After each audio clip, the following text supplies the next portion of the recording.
ఈరోజు చాలా మంది లైంగిక సంబంధమైన పాపాన్ని ఫేస్ చేద్దాం అనుకుంటారు. ఇక్కడ ఉన్న యవనస్తులకు ముఖ్యంగా చెప్తున్నాను, నీకు తెలుసు పలానా అబ్బాయి నీ మీద మోహపు చూపు పెట్టి నీతో ఫోర్నికేషన్, లైంగిక సంబంధమైన పాపం చేద్దామని ఆశ కలిగి ఉన్నాడని తెలుసు.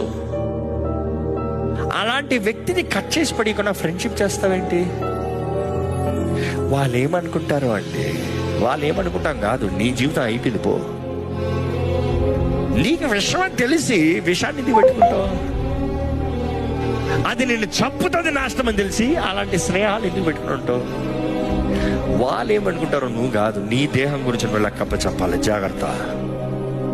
ఈరోజు ఎంతో మంది వద్దురా బాబు వదలరా అంటే పర్వాలేదు, జస్ట్ ఫ్రెండ్ అయ్యేది కాదు, ఫ్రెండ్. మనం చూస్తున్నాము యోసేపు అయితే పారిపోయాడట, దేవుడు మాకు తెలియజేస్తుంది. అందుకని కొరింథీయులకు రాసిన పత్రిక కూడా మనం చూస్తాం, లైంగిక సంబంధమైన పాపముల నుండి పారిపోండి.